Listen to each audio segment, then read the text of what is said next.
On June 19, 2019, President Donald Trump bragged at his re-election kickoff rally in Orlando that, thanks to his leadership, the wages of American workers are rising at the fastest rate in many decades. The reality, however, is that they are not. Indeed, wages rose at a faster rate only a few years before, under his predecessor, and a key reason for the very limited wage increases since Trump entered the White House is his administration's success in blocking any wage increases for some workers and in reducing wage increases for others. In fact, Trump has never been enthusiastic about increasing the pay of America's workers. "Our wages are too high," the billionaire businessman complained back in November 2015, during his campaign for the presidency.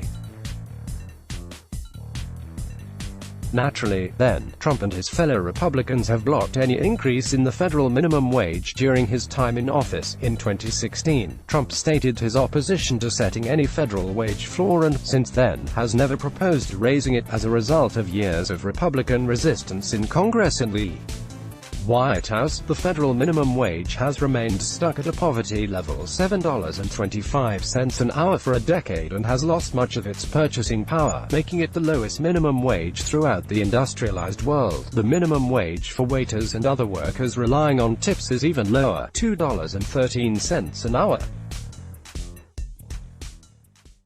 Moreover, the Trump administration and Republicans in Congress continue to oppose any minimum wage increase. In early May 2019, Trump's Secretary of Labor, Alexandra Acosta, testified before two congressional committees, declaring, "We do not support a change in the federal minimum wage." At this time, in response, Senator Patty Murray, alluding to the 10-year gap since the last increase, asked, "If workers do not deserve a raise at this time, then when do they?" But Acosta did not answer her question. In July 2019, the new, Democratic-controlled House of Representatives passed legislation to phase in an increase in the minimum wage to $15 an hour, thereby, as the AFL-CIO noted, giving 40 million Americans a raise. But only 3 House Republicans voted for the measure, while Republican Senate Majority Leader Mitch McConnell declared that he would prevent a Senate vote on it. Although, in mid-June, Trump said he was looking at the idea of a $15 an hour minimum wage, he quickly countered that by stating, falsely, that he had already created a minimum wage because wages have gone up more than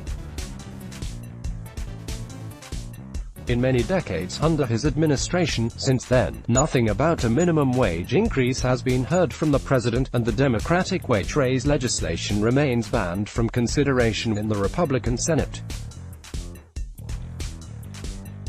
Trump has also gone out of his way to undermine the income of public sector workers. In August 2018, he announced that he would scrap a scheduled 2.1% pay raise, plus locality paycheck adjustments for 2 million federal employees. Federal agency budgets cannot sustain such increases, he declared, avoiding any mention of the fact that he had previously secured a sharp reduction in federal income through legislation for a $1.5 trillion tax cut that largely benefited the wealthy and the corporations. In late December 2018, Trump followed up by issuing an executive order to freeze the pay of federal workers, but, subsequently, Congress overrode his action and partially restored the pay increase, raising the pay for federal employees by 1.4%, 2/3 of the scheduled increase, with additional money factored in for locality pay adjustments.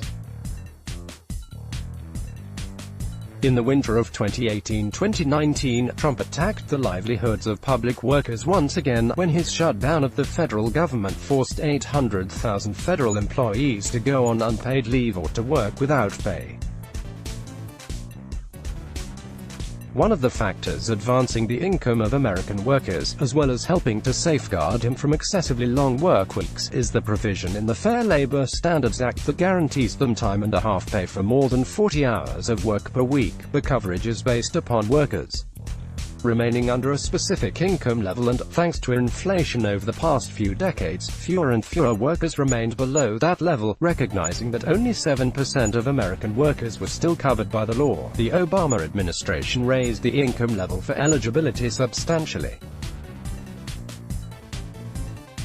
But, upon taking office, the Trump administration severely cut back Obama's expansion of eligibility, thereby depriving as many as 8.2 million workers of the overtime coverage they had previously been promised.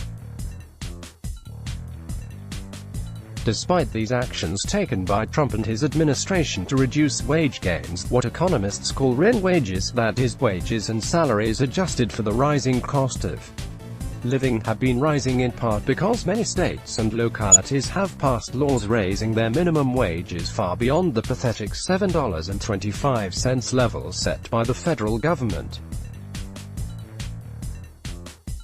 But, overall, increases in real wages during the Trump presidency have remained minuscule, according to the Bureau of Labor Statistics of the U.S.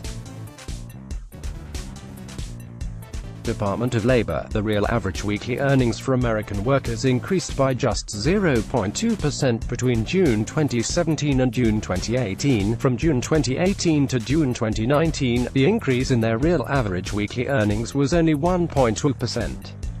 Consequently, as Senator Bernie Sanders has stated, correctly, the average American worker earns less today than he or she did 45 years ago. Although the pundits say the U.S.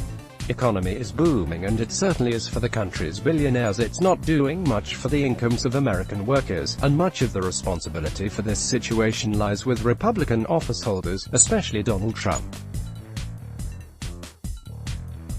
Lawrence Whitner, https://www.lawrencewhitner.com/ is professor of history emeritus at SUNY Albany and the author of Confronting the Bomb, Stanford University Press, related Let's Block Ads. Why?